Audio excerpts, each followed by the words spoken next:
Welcome to this full moon gathering, full moon in Sagittarius. Today is June 11th, 2025. Yeah, we're going to be talking about the Sagittarius full moon, and we're going to talk about some of the astrology. We're going to touch briefly on human design. Um, and we're going to go and talk a little bit more in depth about the gene key of this full moon, which is gene key 26. And we're going to end with a little bit of dream arc animal discussion, and then we'll just open it up. We can have some time for sharing. And I'd also love to do some like intentions or whatever we want to write down to like whatever's kind of coming up that we want to really ground back into our reality with this full moon. So I'm pretty excited. Um, okay, before we start, what I wanted to do, so in the gene keys, every gene key, there's 64, they correspond to our DNA, right? And each gene key is, don't know about gene keys, it's taking a specific chunk of degrees of an astrological sign. So for this one, it is between 17 and 22.37 degrees of Sagittarius. That's where this gene key is focused. And every single gene key, what I really like about it is it ties in a physical component as well. So it correlates to a physical part of your actual body, as well as a certain amino acid and different things like that. But essentially what I'm trying to say is this gene key today for the full moon, the 26, is associated with the thymus, the thymus gland, which is like right here in your chest, right? It's kind of like where you would think your heart center is, right? And so I wanted to start this off by us really taking a second and just kind of even like feel on your chest and just like put your mind into that part of your body. Like this is what the physical part of the body that is being activated with the energy of today. And you might be someone who has Gene Key 26 natally like active for you all the time. Like this could be a part of you that's really like apparent, or maybe it's not. Maybe you don't have this at all. It's just completely wide open for you. And either way, for today specifically, it's active for everybody. Okay, Sissy, hold on. She loves my green screen. Ah, hold on a second. Yeah, okay. Sissy, hold on a second, okay? Go over here. Go over here. No. Hold on. Okay, put this down. Great. You can sit with me for a minute. Here's Indigo. Gonna hang out with us. Do you want to sit with me or not? She'll stand there. So, uh-oh. Sorry, guys. The heck? Now I can't see. Now I'm having a technical difficulty, guys. Wait 1 second. There we go. Okay, sorry. So let's take a couple minutes. I just want you to consciously with your mind think about your thymus gland, which obviously you can't see it. You might not even really be able to feel it, but let's focus our energy there for a minute. Physically, what this gland does in your body is um it's part of your immune system. So this is what is creating the mature T cells for your immune system. So this is a very important part of your body, and really and it's really interesting because which we're going to talk about when we get into the gene key portion of this. But when you are with that open-hearted, like energetic, like that energetic open heart feeling, it actually is protective for your immune system. You're creating your immune cells, your T cells, and you're stimulating your own like I'm like seeing it like you think of your aura being like sort of this energetic barrier around you that is activated when you have an open heart. And that's also stimulating within you a strong immune system that protects you and aids your vitality. Okay, so I just wanted to take a couple of hi, and talk, and have us feel into that while we talk about this. Okay, so this is the Sagittarius full moon, which means it's Gemini season. The sun's in Gemini, but a full moon is always going to be the opposite of where the sun is. The moon and the sun are like this right now. So they are actually creating this when things are in opposition, they are completing each other, you could say. Like they are balancing each other out. They're holding the two ends of the dualistic frequency that we live in. You know, we all everything that we do, well, technically everything is in like more of a trinity, but it's we see within our life this dualistic nature of our reality. And when we have a full moon, that dualism is very strongly activated. It's very obvious because the sun is our external masculine personality, like vitality, wherever the sun is at when it's transiting. This is what's feeling alive within us in that current moment. And then the moon is the more inner, it's the feminine, it is our emotional state. So when they're opposite, we're kind of holding this balanced state of being. Give me 1 second. Let me see if I can uh put her somewhere. Hold on.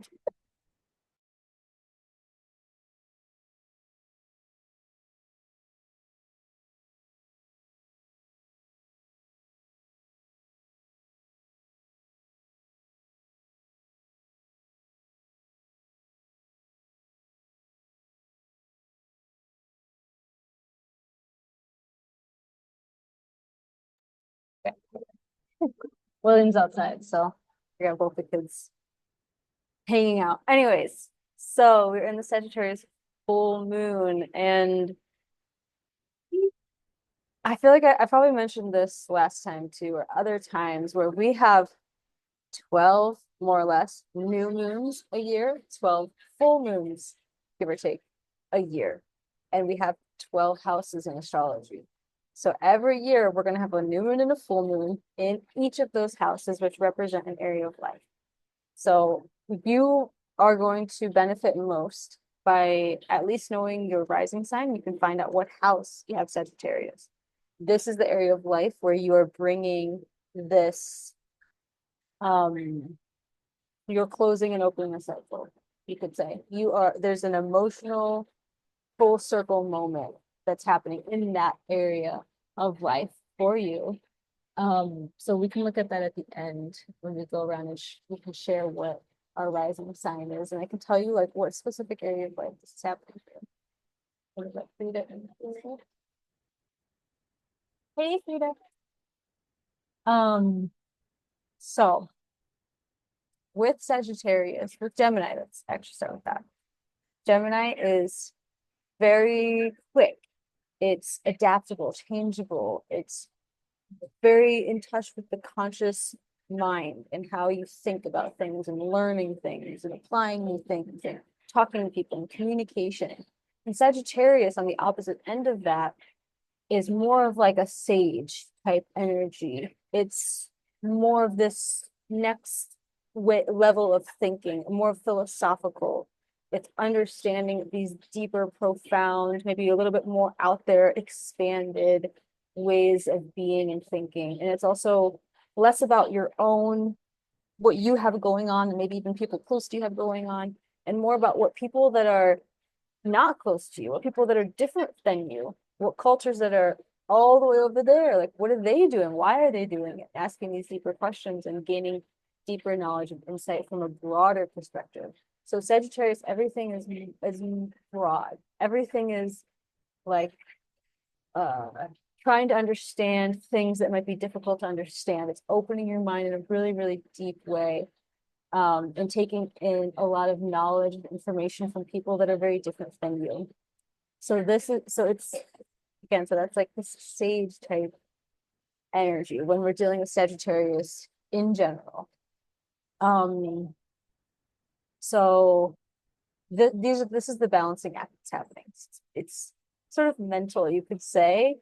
But it's really like going into these deeper understandings of the self, going into these deeper understandings of your inner world, your emotional state. And I think that it's really great to take time, especially I know a lot of people, and I've actually heard from a few people like the past day or two, just people that I know being like feeling like this full moon is like the energy is like so this, or I'm feeling like this. Um, and I wouldn't, I don't really recommend like blaming the moon for anything or any part of your emotional state. But it's interesting if you're seeing that, if you're feeling that, if you're feeling this emotional intensity, what would be best, especially in this time of Gemini Sagittarius, is to get like figure out where that's coming from. Like ask yourself more questions, dig a little deeper, feel into what is seeming, what is true, what are you believing that's true for that to be feeling that is coming inside of you. So if you are feeling anxiety, what are you believing to be true that's causing you to feel that anxiety? If you're feeling like stress, if you're feeling excited, you're just like, oh my God, like, maybe you want to nurture that feeling. Maybe if it's anxiety, you want to be like, I don't know what I'm believing to make that true, but I want to shift that. Like, I don't want to believe that anymore because you have control over your beliefs. That's one thing you have control over. You have full control over your beliefs. You may not have full control over everything that happens to you in your life, but you have full control over your beliefs, which is how you're going to respond to your life, how you are going to work with your emotions. Hang on a second.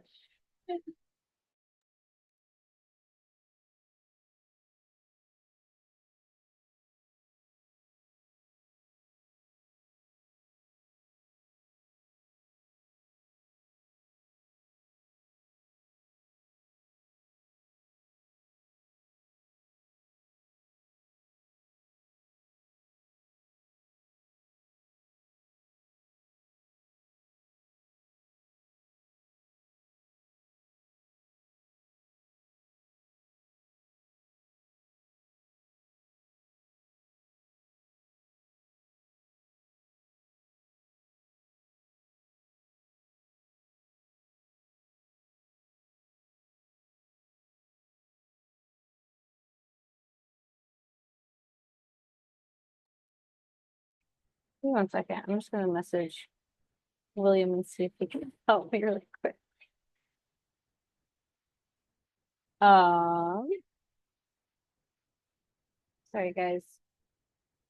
Okay, so that's something that I want you to keep in mind for today, for this week, and in general, because obviously it doesn't really matter what day it is. This is still a thing. It doesn't matter. Your beliefs are what you have full control over. Yeah, and I wanted to, so yeah, let's jump into it. Um, so in human design, when we're looking from going from astrology to human design now, this is gate 26. So it's gene key 26, human design gate 26. Those two systems work with each other. They're very similar in certain ways. The human design is more physical, you could say, how energy physically is moving through you. Gene keys is a bit more like mystical, I guess you could say, and more of a transformative inner working process. But with this gate, it is located in the heart. The heart, right? Thymus, the heart. Um, this is also called your will center in human design. So it's the heart center and the will, or the ego center, the will center, the heart center. It's all the same. And this, when you're like looking at your, hold on 1 second.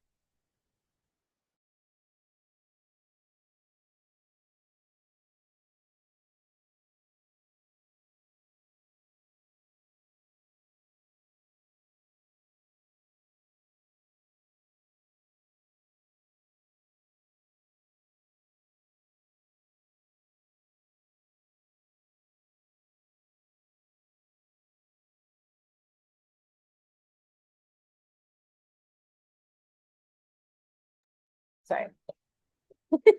So actually, when you're looking at your human design body graph, for the will or the heart center, we'll call it the heart center. A lot of people actually do not have this defined. So when you're looking at your human design graph, big fine picture of it. Actually, let me show you. It looks like this. Can you guys see this? I think I want to go check on Jesse real quick. Nothing like that. It looks like this right here. If you guys can see that little triangle. So if you're curious for yourself, you can go on this any kind of human design website. You can type in your birth info. You need to have your exact time of birth. That's the only thing. And this will either be colored in or it'll be white, like one of these. And that's how you know if it's defined or not. Now, it might be white and you might still have the 26 colored in, defined. But it might be all open. What I'm trying to say though is most people actually have this open. Most people do not have the ego heart center defined. So it's more susceptible to other people's will, other people's like drive in life. It's a more masculine version of the heart and how the heart operates. So I just wanted to share that with you guys. Okay, so we're going to be talking about this will and the way that the 26 operates. And I'm going to go to the gene keys now because that's really what I like to talk about. I really like the way the gene keys goes through things, goes through that process. The title, the name of this gene key is called Sacred Tricksters. So it's really kind of a fun and interesting archetype. And kind of like what I was saying when I was talking about Gemini, how it's very changeable. It's like kind of shifty. Like a lot of people will look at Gemini as a very trickster type energy as well. And this is a Sagittarius archetype, but it's also got this profound trickster energy, which we're really going to talk about when we go into the city, which is the highest frequency of it. But we're going to start with the shadow. And I want to mention again that even if you don't have this in your chart defined, like, oh, I have nothing in Sagittarius, I don't have this in my gene keys or human design or anything, it doesn't matter because it's activated right now today. And it's always within you. It's all of these things are within all of us. And they might not be fully activated every single second of the day if we don't have these things defined, but other people might have it and they might talk to you and then it triggers it within you, or something like is transiting and that might activate it for you. So yeah, just something to keep in mind. I don't have this in my chart. My daughters don't either, but my partner William, he has the 26 defined. He actually has the whole channel, so it connects to the whatever the other one is, with that, the 44. He has both of those. So he brings this energy into our whole home and anybody that he talks to. So it's kind of interesting. Anyway, this is Sacred Trickster. In the shadow, the low frequency, which we are all capable of, right? We're all in our shadows every now and then, no matter who you are, right? Is pride. The shadow is pride. And this is really about not knowing. I don't want to say not knowing. Well, yeah, it's kind of a not knowing. When we're in our shadow, a lot of times it's because we don't know a better way to be in that moment. We're doing the best we can, unless we're like a total malicious, evil person. We're trying our best, but sometimes we're just in our shadow. We think that that's what we're supposed to do and how we're supposed to do it. And it might just, it's not, being in our shadow is obviously not the best way to go. It's not the easy, doesn't feel the best inside.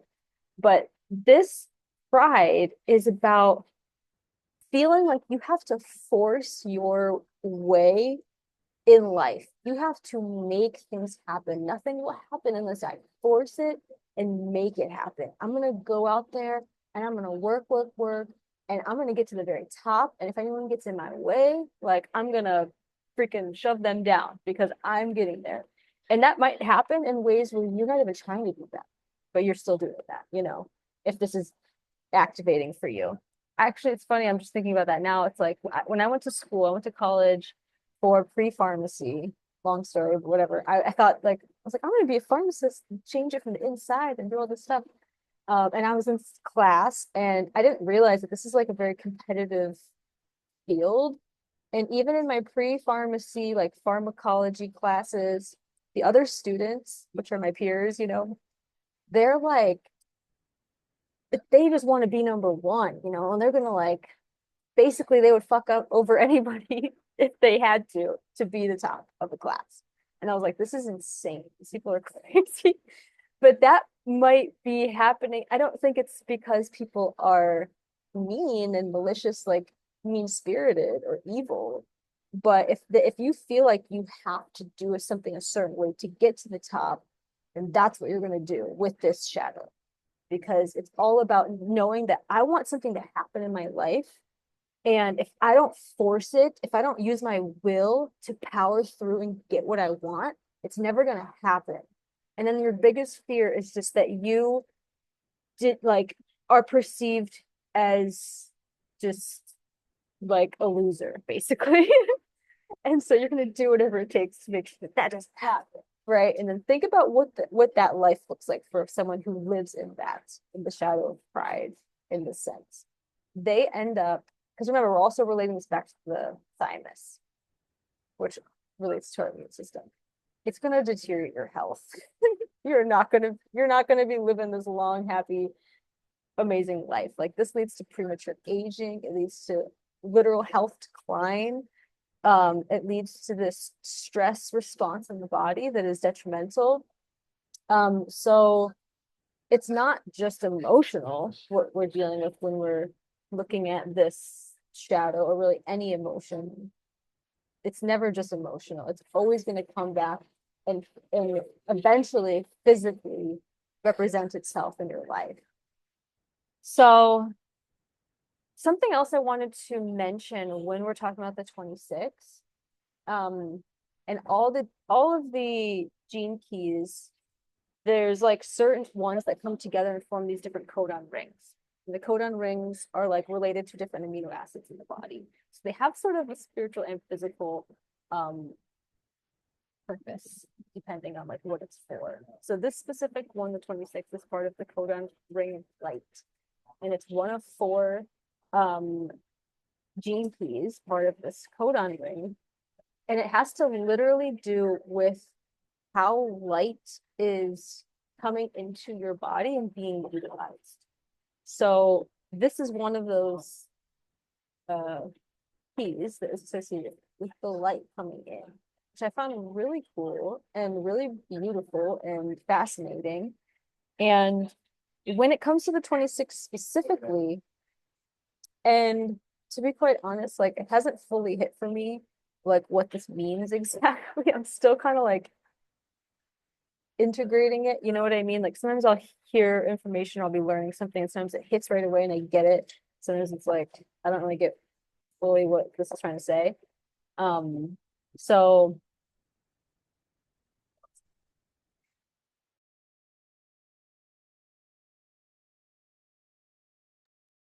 with this one, it's actually about essentially a quantum shift. So it's like if I have a vision, or even better, when what we're talking about in this a lot is purpose. You have a purpose, but we all have a divine purpose, and I want that to come to reality. It's there's it's not just about that coming into reality in this very straightforward linear way, about and me like making sure that that happens in that way. This gene key is all about these like quantum shifts in like it's almost like opening these things that you didn't realize that you could do, that you thought you had to force your way through it, but really all you had to do was get really quiet and listen to the subtleties and align with God's will, essentially, because it's coming back to that will, that force, the will. I got to do it. I'm gonna make it happen. It's not really about that, when you can like submit to that, then things happen in like a quantum type of level and really fast in ways that seem to not make sense almost. It's almost like how could that get from A to B in that way when normally it takes this, and this. But when you're when you're in the gift frequency of this or the city frequency, none of those things matter. It's like spending time. And what this has to do with light is that um, as you are, I guess we'll shift into, well, we'll talk about this more in a second with the gift, but as you are coming, like listening to what your purpose is, as opposed to what you think you want, and your like drive of what I'm going to go out there and get, and more of like what is meant for me in a deeper level. And you are literally opening up your heart, but also there's something that happens physically where the light is almost entering into the thymus and into the heart and into the DNA, really, that is like kind of unlocks what is within the DNA in relation to that purpose in order to sort of open up the doors, you can say, to what needs to happen next for that purpose to unfold. And so everything that happens energetically, there's also subtle things that happen physically too, because it's all connected with each other. And it's hard to really, understand. I guess I'm not going to say like I freaking understand all that stuff, but um, there's so much to our DNA, especially, that is just completely unknown. And a lot of people, I guess spiritualist people would say that, like, in science, they'll say like 90% of our DNA is junk DNA or something like that. And then I hear a lot of people think that DNA is more like the next level of humanity, right? It's like kind of like we're unlocking these different things, or there's different layers of light that's going to be able to be either taken in and activated within us and emit from us. And it's actually interesting because I do think that things like our reality, like, and I mean literally, you know, there has the light is like brighter. I don't think I guys noticed that, but there is there has been like at least two times, it's kind of off on a secondary thing, but I find it interesting. And I'm really curious too when I like at the end if you guys want to share, because I'm curious what you think. There has been two times in my life where I feel like it went from a certain level of brightness, like literally like visually, to another to like the next level of like brightness in the world that I could perceive. Where it was like, wow, I actually feel like what it was before was how was it so dark? I didn't realize it until it was like this brighter reality.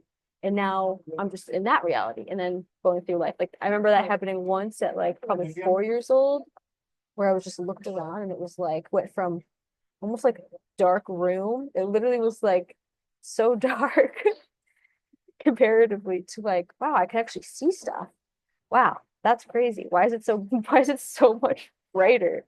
Because you couldn't see that relation until you're in the brighter like phase. You know what I mean? And this also happened to me at around like 18. Remember in college, I had this whole thing with my eyes. It was a really weird thing.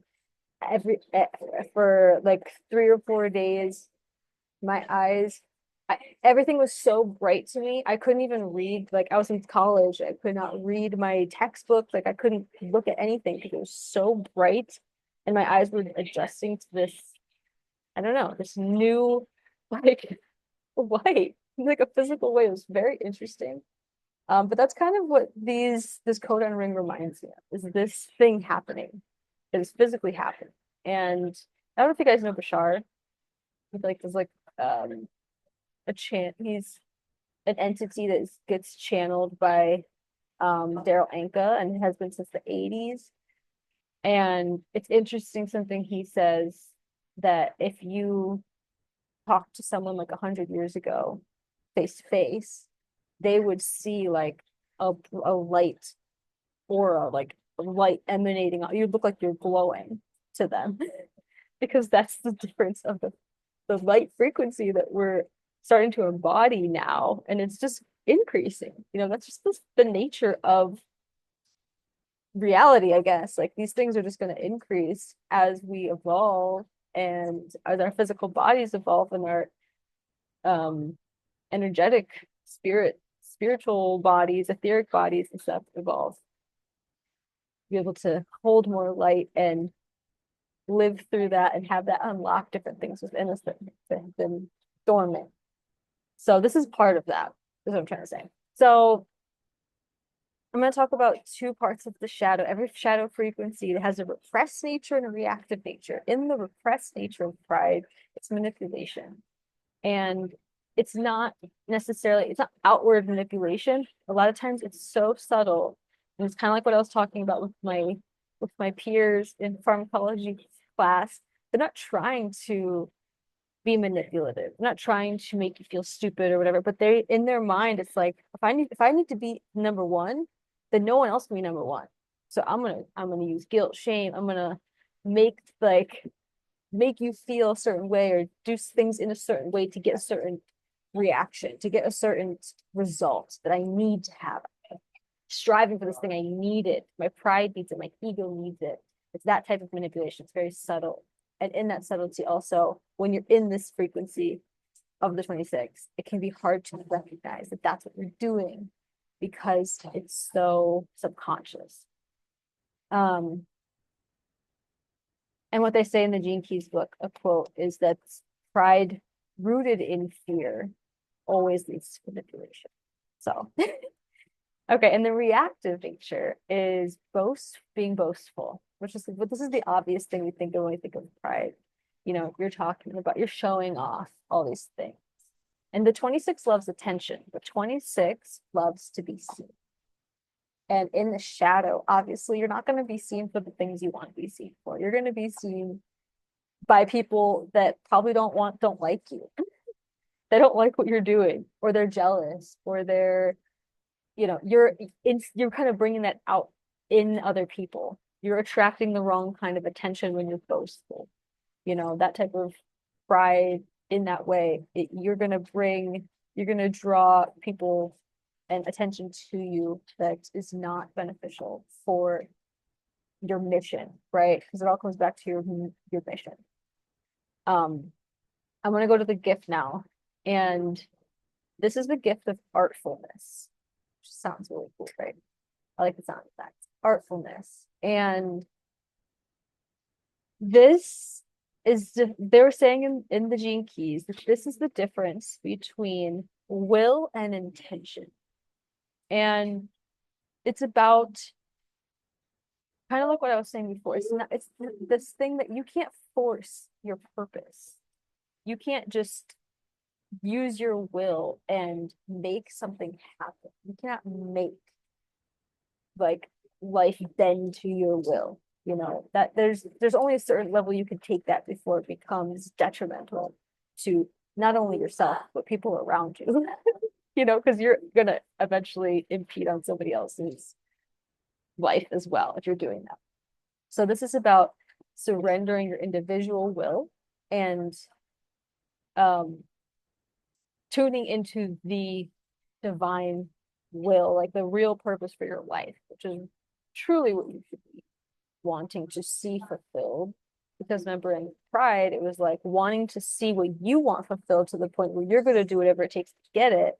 And then in artfulness, it's more about seeing what your purpose is and tuning into that and like within and then letting life open up to you in the ways that it needs to make that happen.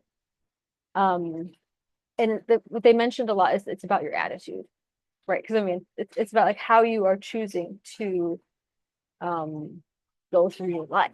And when you have this higher attitude, like what I was talking about before, like how do you activate that? It's like when you're looking at it from that place of a divine will or a divine purpose for your life, you are allowing this literal light, which is your purpose, and it's activated by light, come into your being and emanate from you. And again, because physically, if we're looking physically, this is associated with the thymus, which is your immune system, part of your immune system, I'm sure a lot more than that. But as far as science, it's part of your immune system. You are actually increasing your vitality. You're going to increase your health. You're going to increase your ability to actually go out and live your purpose because your health is elevated and your heart is open and people want to help you. And then you're attracting the attention that is actually what you want and need to completely fulfill that purpose. And we just have Mario popping in. Hey. Yeah, so hey, welcome. Okay. And I'm lost in thought. Yeah, so this is literally it's listening to that intention, which I'm not when I'm reading this and when I'm feeling into this, and this is the words part of the words that Richard Rudd uses is intention, with the will versus intention. And intention, the meaning of intention, right? He's saying this not like, well, I intend to be number one, so I'm going to go ahead and force my will upon people like we're talking about pride, because that could still be part of your intention, but it's the intention of like, what are you intended to do from God in your life? It's not necessarily your intention, though it is, you chose that on a higher level as well. You're part of that co-creation. So I just want to make that clarification because it's not always about what you want to do, what you think you want. Because, we might think we have the perfect plan for our life, but we rarely do. And we definitely don't know the full facets of everything that we're meant for and that our decisions will ripple out into. We don't always know why the heck did I not get to that when I wanted that? Should I have forced my will upon that situation and made it happen and hurt people in the process because I deserve to have what I want? Like, obviously, that's not the right way to go about it. And that would be in the shadow of this. And when we're in the gift, when we're in artfulness, it's not about a lack of manipulation. It's about the proper use of manipulation. Because think about when you're creating art, when you're creating music, when you're creating something beautiful, you are able to manipulate another's frequency, another's emotions to elevate them. You can listen to really good music when you're feeling shitty, and all of a sudden you're done listening to a song and you feel really good. Well, you just got manipulated by the art of what that person created in a positive way. So it's not that manipulation is bad. And the 26 at the gift level knows how to utilize manipulation to elevate others and to impact others in a positive way. And because, like I was saying, with the shadow, it loves to be seen. It loves to be seen. It's the 26 is about selling something. I am selling you on a on truth. I'm selling you on a higher belief that's going to serve you. I'm going to show you what it is like to be, at a higher light frequency and bringing that in, like we were talking about the light. It's being an example in a way and doing that in an artful way, like through the creativity. There was a phrase in here that I wrote down. It was,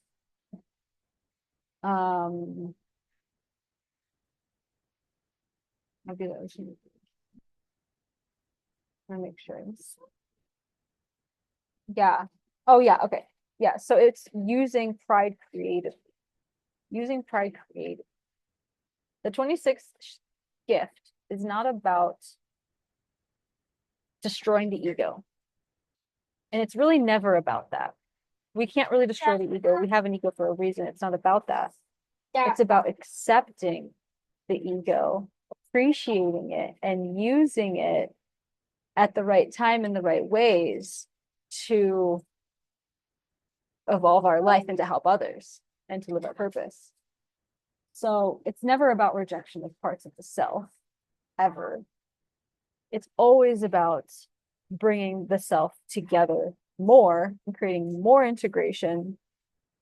Um, and with the 26, it's a lot about creativity, a lot about creativity. What can you create? How can you sell? How can you market the ideal, the elevated, for lack of a better word, level that we're all kind of striving to be. We want to be at the top. In the shadow with pride, remember, it was I'm gonna do anything to be where I want to be, and at the expense of others. At the gift, it's we're all going to the top, and I'm gonna manipulate you into feeling better about life in a like a pure sense, like not from a malicious place, but from this place where we all are manipulating each other. We're not immune to other people's influence, right? And sometimes you might, it's not about always needing to have people be open to you either. Like people, you choose your own path and stuff. But if I'm playing the song, if I know that I'm going to put on Mike Love or something and know that that's going to be uplifting music, like reggae style, like super uplifting, the lyrics are really good. I know that I'm choosing to listen to that, to tune into that, to have that uplifted, manipulated experience. You're choosing that still. So it's not like things are done without consent of it. If you went to a museum, you're there because you want to look at the art. you know it's not just there like, how did I end up here? I hate looking at these things. I hate the way art makes me feel. Why am I here? Like, well, you chose to do that. So it's a co-creation, right? Okay. And yes, let's go into the city, which can you guys see me okay? Because I'm like really choppy. Like I'm We could see you good. okay, cool. I'm like lagging on my end. I don't know what happened. Um, so the city is the highest frequency. Hold on. I thought I was trying to exit my house.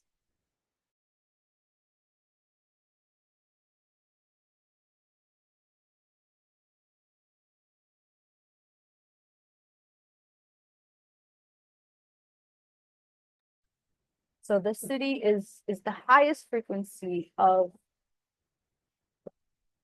this gene key, of what's possible for this specific gene key. The acidic state is not necessarily something that the average person's going to be able to hold all the time, but it's something that you might touch. And it's not something you can ever force, which is for any gene key, you cannot force the acidic state. And it's something that happens to you. It's like enlightenment, okay, of this evolution of this energy we're talking about. So for the acidic state for the 26, it's called invisibility. Kind of interesting. It's like, wow, we just talked about how the 26 loves to be seen and loves attention, and that sort of needs to be seen because it's helping people, right?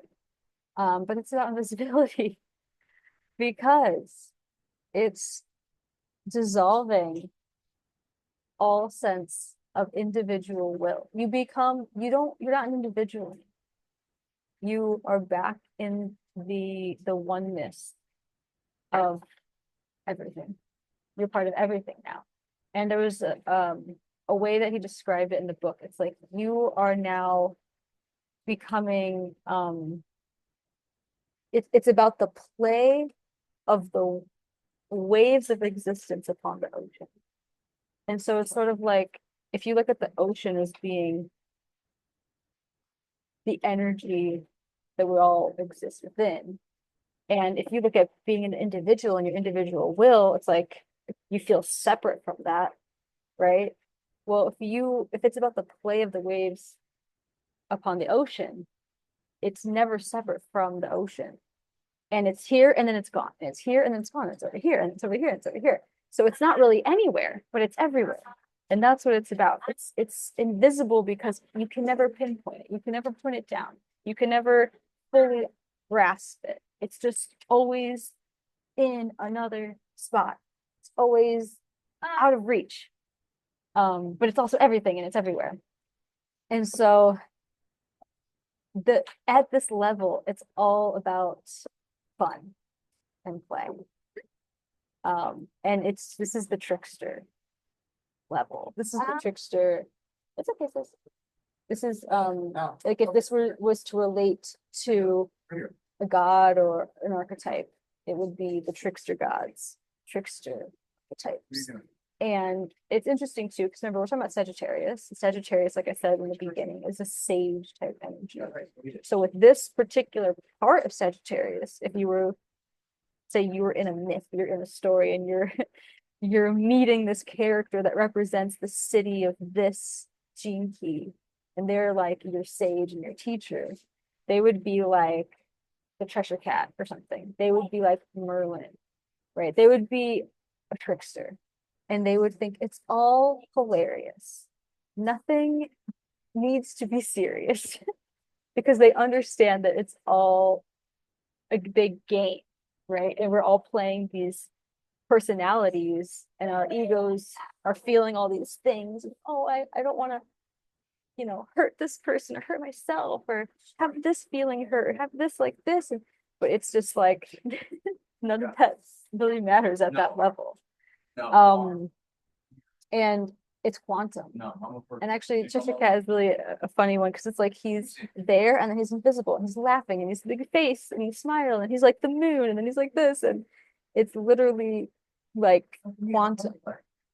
It's bending your mind where you're just like, how is that even possible? Like, shouldn't it be like this? And it's like this energy at this frequency loves to defy human law of like the mind of what we think how things need to be and sort of like bend your mind a little bit in a playful kind of way and kind of make you look at things in a different perspective.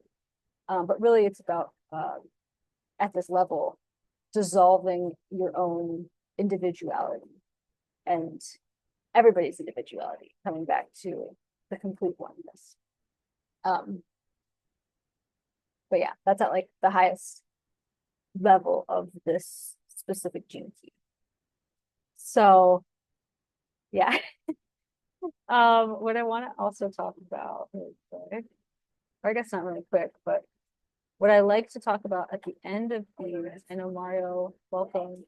This is your first time coming to one of these full moon, new moon gatherings. We talked about the astrology in the beginning and a little bit about human design, and then we're talking about the gene keys, and you can listen to the beginning of the recording and I'll post it if you want.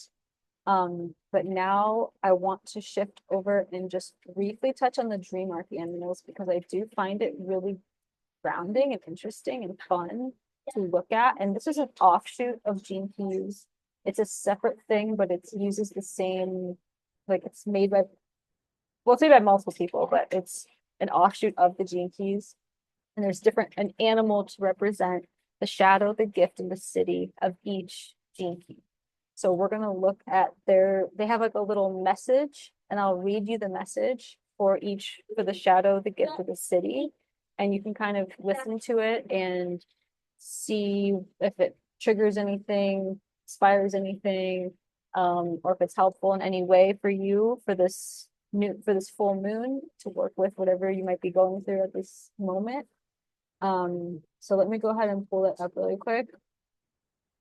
And oops, and I'll read this to you guys, and then we'll open it up, and then yeah, oops, dream arc, dream keys. So the first one is the chameleon. This is the fear key.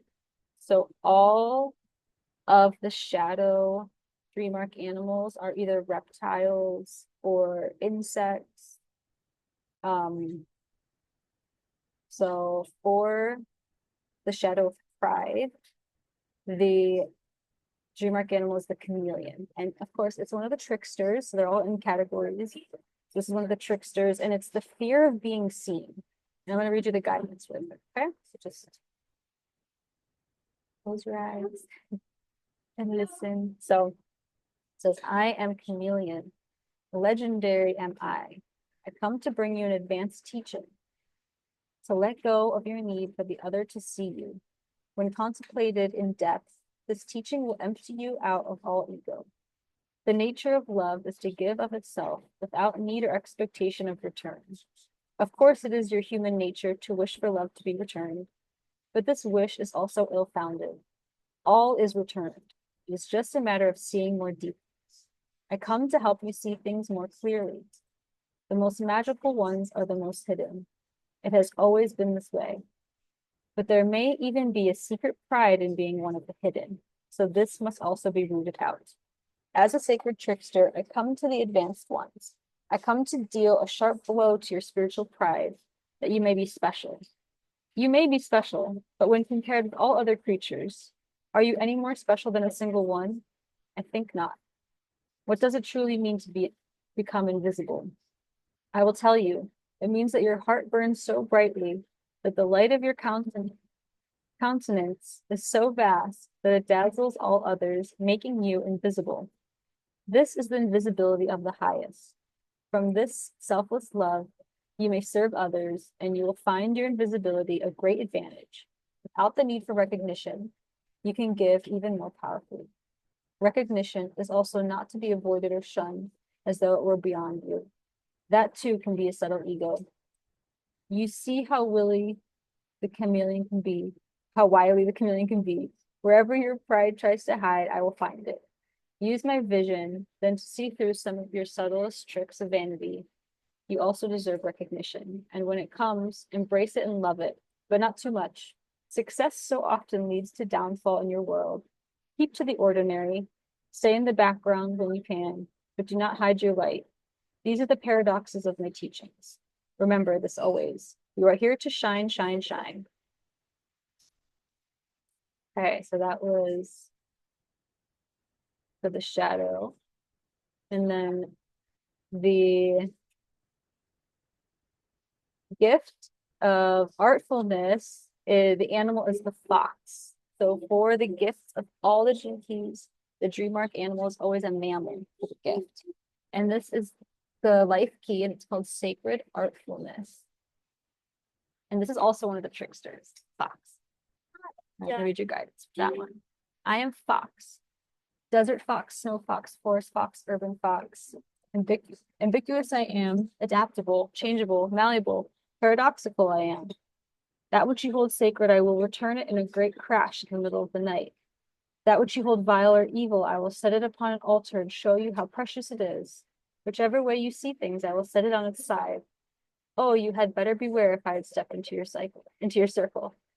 Your intolerance of certain things or views or people is only due to one thing. You cannot see the secret behind the behavior or the manifestation. If you knew, for instance, that the person who performs a terrible deed once had that very deed done to him or her, perhaps even in a past existence, wouldn't it change the way you saw that person? The seed of evil is always forced upon the innocent, the pure, the sweet, and kind. If it had happened to you, you would have done the very same. We cannot forgive because we cannot see. If you can look deeply into nature and see behind the forms of this world, you will discover these secrets, and then you will come to understand the thing that you call evil is in you as well. Pushed to the extreme, you too would become that. This is the view I offer you. To work with Fox, you're invited to contemplate those things and people you find offensive and abhorrent. Look deep within them. Peel back the illusion of the ugly, and you will see the puer eternus, the immortal innocent child hidden within. Learn to look at the world in this way. Leave nothing or no one untouched. Anywhere you see negativity, look deeper until you find the spirit and the higher purpose, until you realize that it is you. Out of this profound, compassionate understanding, your entire life's work will unfold. And then look at things you find special, your gods, your gurus, your holy objects. My computer just, I was reading them and just completely closed. You trickster. How dare you do that to me, Fox? 1 second. You silly Fox.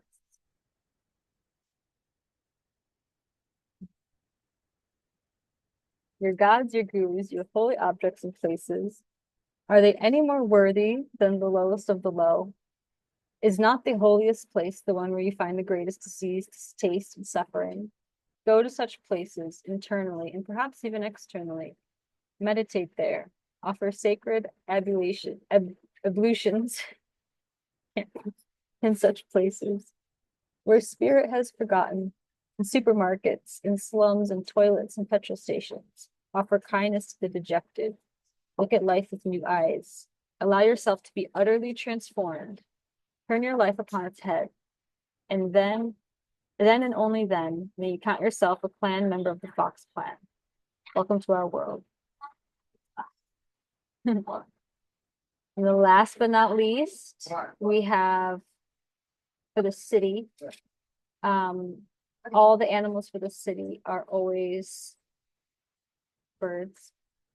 So this is the Merlin. I've actually never even heard of this bird. It looks very pretty. It's also a trickster. Literally, that doesn't usually happen with all the dream arc, but all of these animals are in the tricksters category, which is really funny. And this is the vision key, vision of invisible magic. I'll read you the guidance from Merlin. I am Merlin. Whatever you think you know about magic, I will teach you its true meaning. Magic is not at all what you probably think. Magic is surrender, and surrender is terrifying to your mind. If you wish me to become your teacher, you will have to surrender so many times that you will no longer know who you even are.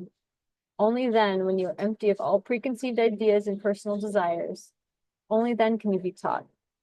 Why do you think magic is represented by one of the wildest little birds? Because magic too is wild. This is no path for beginners or for the faint of heart. If you are not sure of yourself, if you are afraid of fear, then I advise moving on. Let me simply be a touchstone to show you that you are not ready. There is no shame in this. It is a sign of maturity to know you are not yet ready for deep magic. If, therefore, you are overly vulnerable now, please turn aside from me and return at a later time. Move on and work with another. If, however, you feel strong enough to face your deep fears now, then follow me. But I warn you, I'm fast, faster than your mind can follow. So fast you'll be dizzy. True magic is not about making nice things happen. True wild magic is about mastering the moment. True magic requires a vast patience. It is invisible and all-powerful. If you follow me, you will be tested over and over again in a multitude of ways. If you pass all my trials, then perhaps you will be admitted into the inner chambers. Perhaps. You must decide now if you follow me. I will teach you first patience. Then, when you have learned patience, I will teach you gentleness. Then, finally, I will teach you surrender. Each of these must be passed through over many years, many lives even. If, however, you persevere in this path and most give up, I will teach you the ways of the inner mystery. Be clear then. If in the next few weeks you feel this too much, then bow out graciously. This is a path only for the few. There are many other paths that lead to the same freedom. Sometimes I come to you just to teach you that this is not your path. Ever the divine trickster, I am sneaky in that way. I know some of that might kind of be confusing because you're like, what? It's like, what do you mean you're going to teach me something? But if you ever purchase the Dream Arc course, it's like a course. So you'll like work with these different animals over however long you want to do it. Like it could take you like a year or it could take you 6 months or however long. So it's usually set in a certain kind of way, like the way that the course functions. But regardless if you do the course or not, the guidance is usually really cool. And it kind of gives you more depth in a different sort of way to that energy. So yeah, you don't have to choose a path or anything. But it's just kind of giving a little bit of clarity on how that city of the 26 operates through again. Yeah, I'm gonna open it up for you guys if you want to share anything. It doesn't have to be about this gene key or astrology or anything like that. Yeah, so if there's anything you want to share, if you do want to know what area of life this full moon is taking place for you, so what house this would be in, just let me know your rising sign, and then I can tell you what house this is activating. My rising sign is Taurus. This is your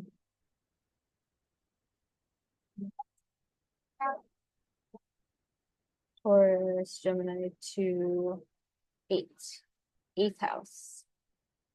Okay, so this is the house that's all about transformation, magic, actually the occult. It's also other people's money or joint resources. It's intimacy. It's like the next deeper level with your a partner or someone that it doesn't have to be like sexual intimacy, but it can be that. But it's like being really raw and vulnerable and really open in a deep level with another person or other people. Um, and like the main thing, it can also be trauma as well, because it's about transformation. So if you're going to transform something, you're going to have a certain starting place. A lot of times for people, that's a traumatic starting place that's meant to be transformed into the next level of what that's for in your life, like why that's for. So the big key thing is transformation and vulnerability and intimacy. Nice. That makes a lot of sense right now. What was I gonna say? So the rising sign, how come it you do the rising sign like versus? Because I feel like the way I've seen it in other websites and stuff is like they usually do like your sun sign, right? In relation to like the astrological event. So why is it the rising sign? I'm just curious. Yeah. So I use whole sign astrology. So every house has one sign. There's other systems where you might have like two signs in a house, and I just don't personally like to use those ones. I don't find it as I don't want to say it's not accurate because I do find certain accuracies, but I personally like the way that the whole sign system is. It's like the oldest system. Um, But when you're looking at your rising sign, so your rising sign is always going to be your first house. So for a Taurus rising, your whole first house is going to be Taurus. And so I'm able to literally count and be like, okay, so your second house is Gemini, and then Sagittarius opposite of Gemini. So it's your eighth house. So your whole house is going to be Sagittarius. Now, if someone's like typing up a blog post or something, they might say, you can look at this for your sun, moon, or rising. A lot of people will say that it might relate to them but with the way that they're writing it, so if you're writing like a horoscope and I was going to write a horoscope for Taurus, sun, moon, or rising, I would say all the stuff I told you about the eighth house where Sagittarius is.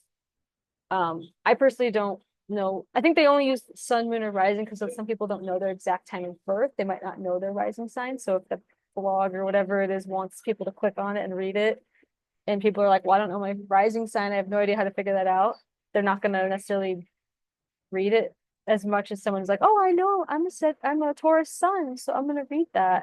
But I don't find that's gonna be accurate, you know. You gotta know where your rising is to get the accuracy. For sure. Okay. It makes sense because like the way you do it, it like feels like it resonates a lot more than other stuff I've seen in the past. So I was curious why that was. That makes sense. Yeah, no problem. Yeah, they're just trying to make it, I don't know, easy for people to read or something. For sure. Yeah. Anyone else want to share anything? Or if you know your rising sign, or if you just want to share whatever. Yeah, hey Britt. Hey, my rising sign is Capricorn.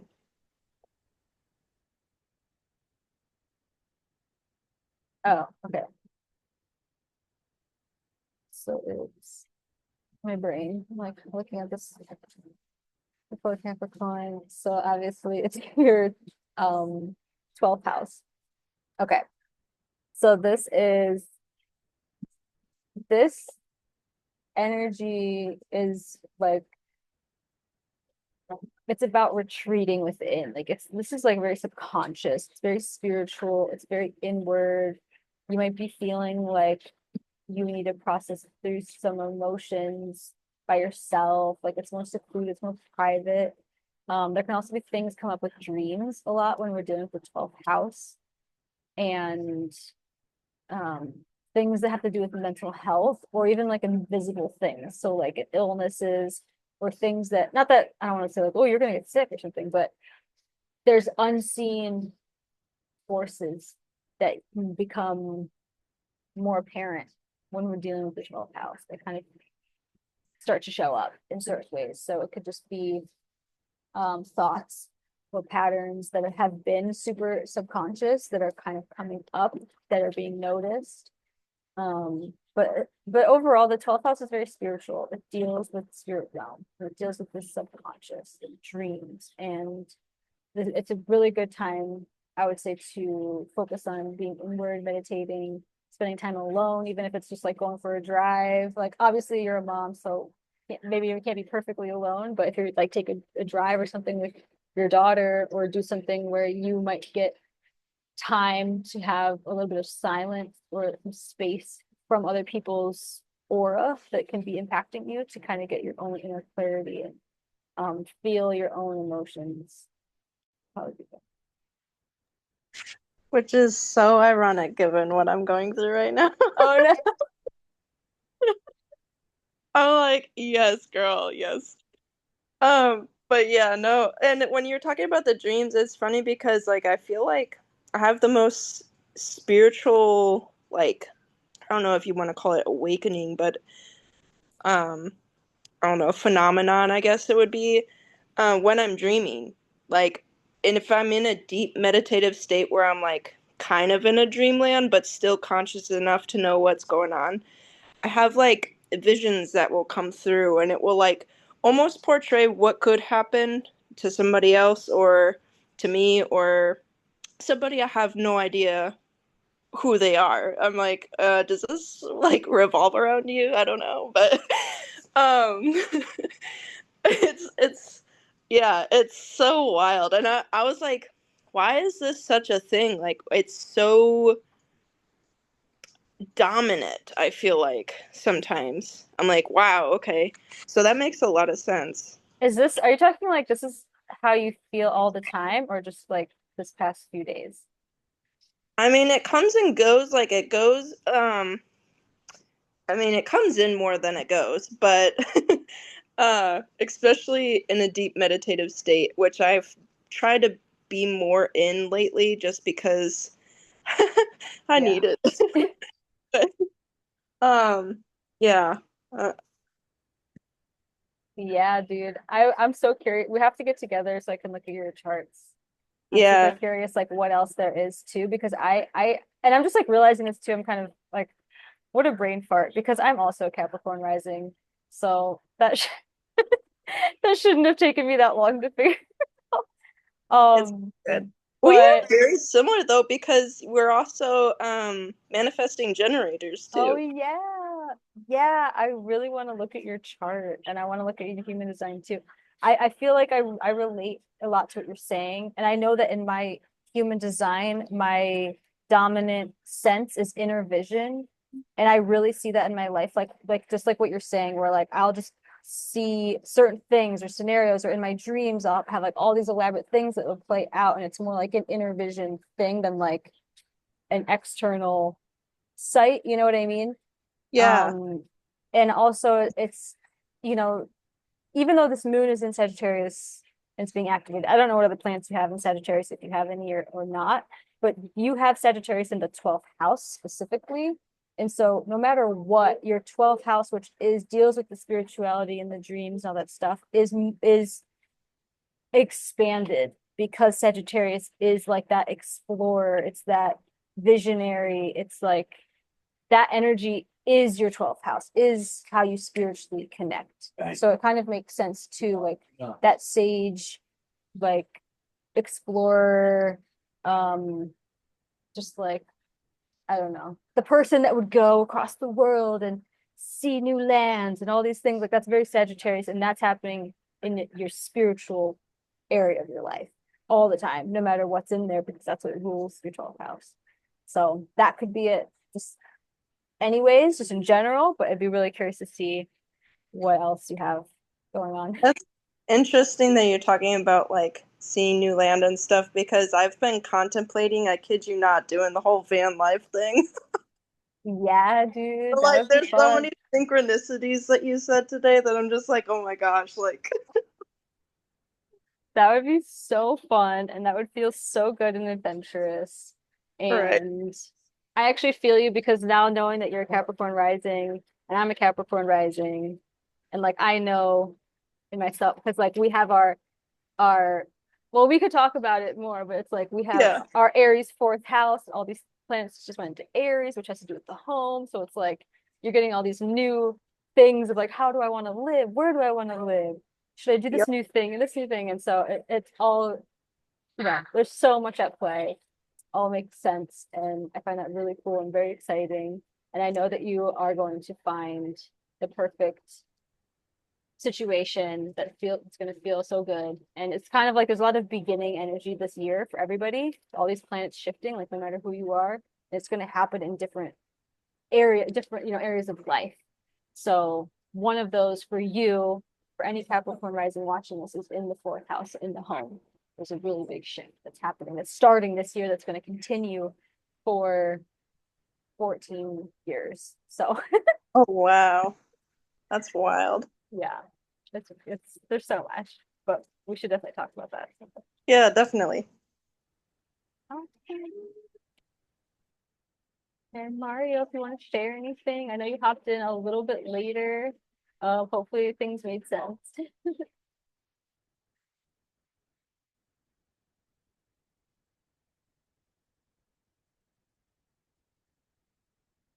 I don't know if you're there still.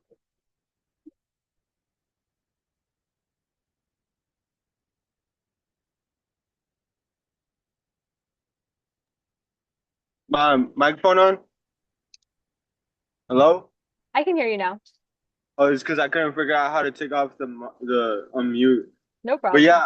yeah, like I'm Capricorn, but I don't know really know what my rising and all that stuff is. The Scorpio or something like that. I think Okay. If you do you know your time of birth? a 9:28 p.m. Christmas Day. Oh, really? You're born on Christmas. That's cool. My sister was born on Christmas. Oh, that's what's up.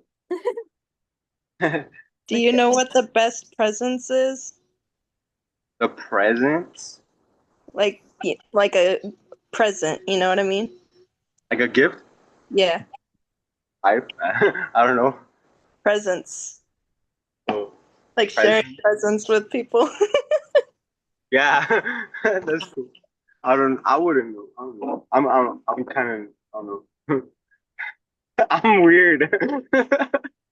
What year were you born? 97, And then what was the time again that you were born? 9:28 In the morning? p.m. And then what city were you born? McAllen, Texas. How do you spell that? Oh, I see it. Let me see. You're a Leo rising. Oh, Sorry, hang on one second. My daughter just turned off my computer screen. Hold on a second. It's all black. Okay, there we go. Yeah, so you are a Leo rising. So this is your your fifth house. Cool. So this is the fifth house is all about like fun, playfulness, games, romance, children, if you have any children. It's about usually your firstborn child, but all children really. And it's about just things that you enjoy. Creativity is the house of creativity. So it's all about going out and doing something fun and playful. So this moon is like there's a lot of emotion behind, hey Jasmine, behind those things that feel creative to you. Hey.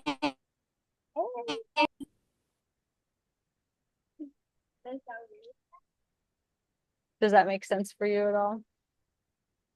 oh yeah.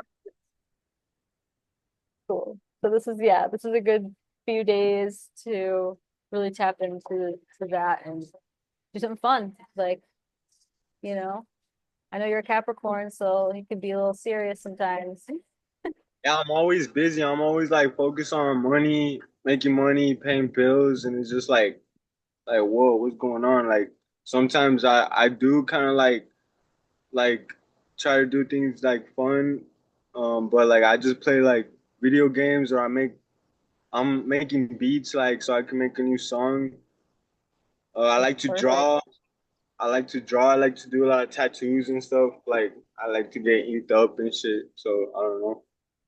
That's perfect. Because I'm like, I don't know if you were in when I was talking about the gift of the gene key for today is artfulness. And so there is definitely that piece of like creating something beautiful and meaningful, whether it's music or drawing or whatever it is. So that's totally perfect to tap into that this week and just see what that does for you for your state of being, you know. Yeah. Awesome. I'll be all right. I think I'm always like I always feel like I'm always like ahead of like the game for some reason. Like, I feel like I'm always ahead of everything and stuff. Like I already know what like needs to come next, and it's just like it's like I kind of see it before it even happens. Yeah, that's good. Being on Yeah, top of I was the like on a water slide too, like the other day. So I try recently. to have fun. That's awesome. Yeah, that sounds really fun. Yeah, well, appreciate it. I'll be here and stuff. Yeah, thank you for coming. Um, Hey Jasmine. I know you're like catching the end of this. We were just sharing like if you know your rising sign, I can let you know what area of life this full moon is happening, and then definitely catch the replay too. I'm happy you're here.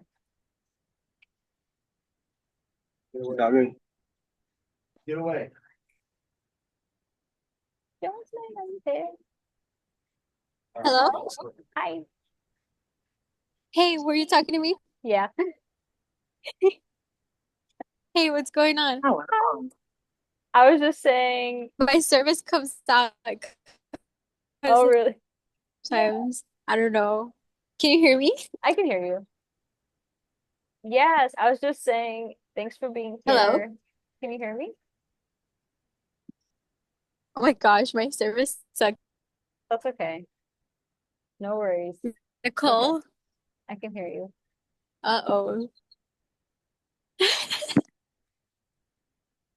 Joe. How do I do that? Hello? Hi. Oh wait, here's the chat.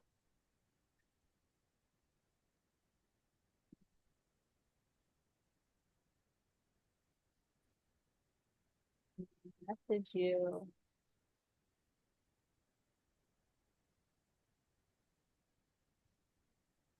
Oh, you can hear me? Hmm. Okay, okay. I think I couldn't hear you.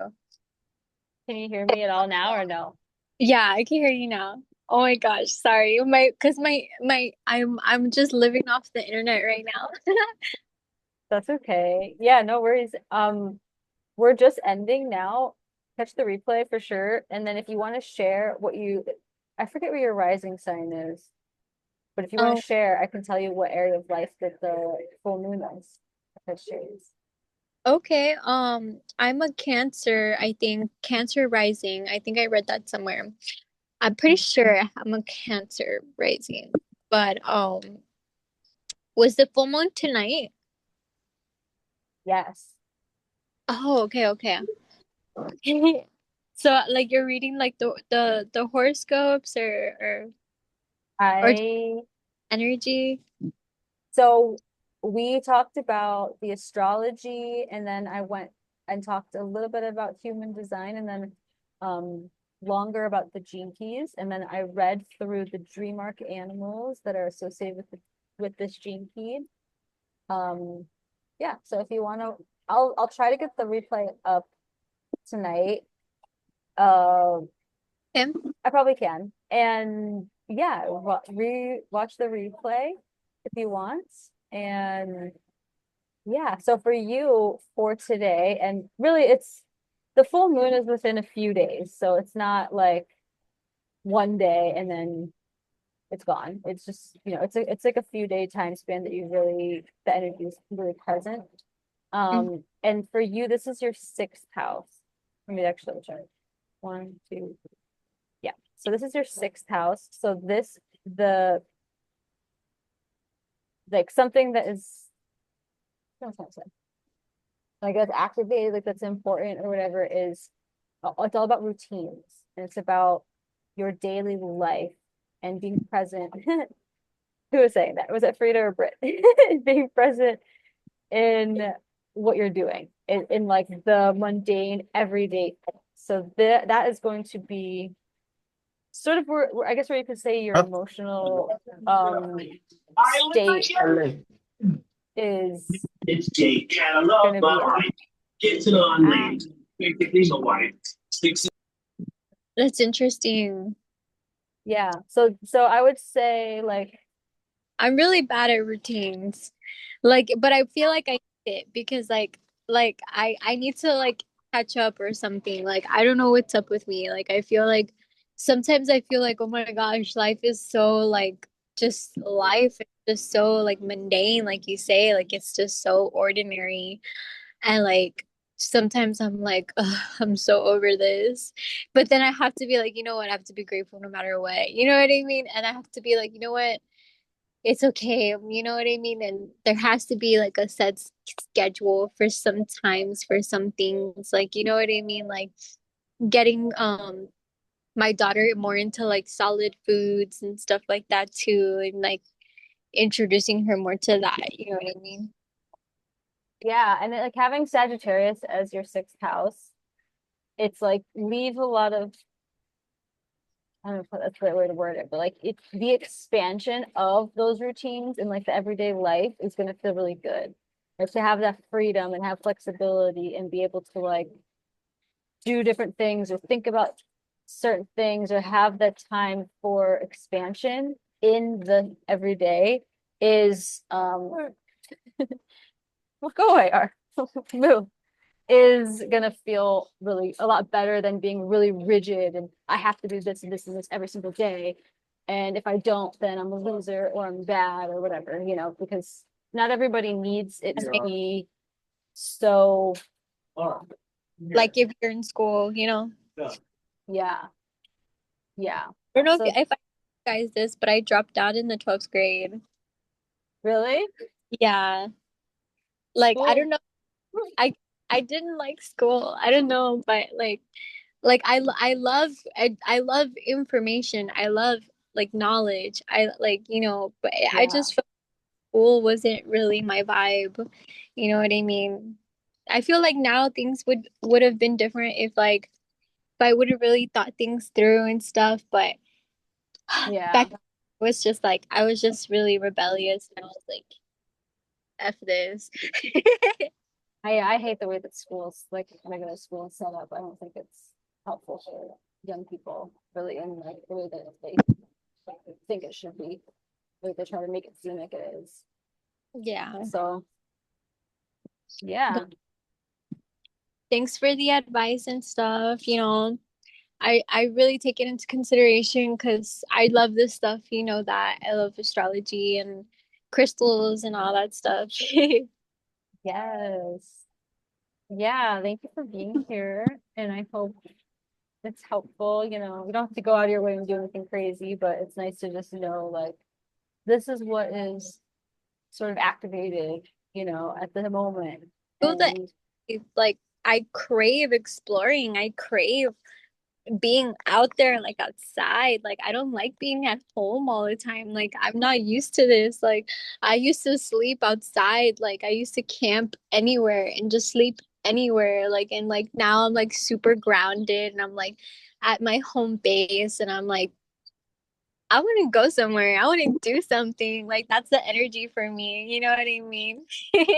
dude, and this is such an adventurous, like we're in Gemini season, and at least for me too, I almost a lot of times in Gemini season, I'll take a trip or I'll go somewhere, do something.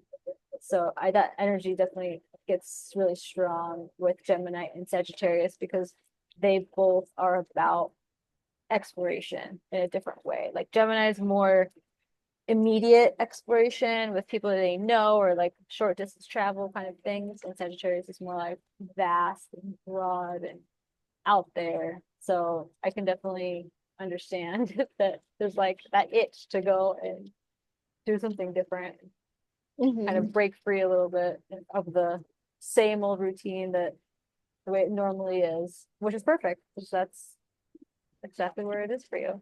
Yeah, but like last night I was kind of freaking out because like I almost did do the bus life, right?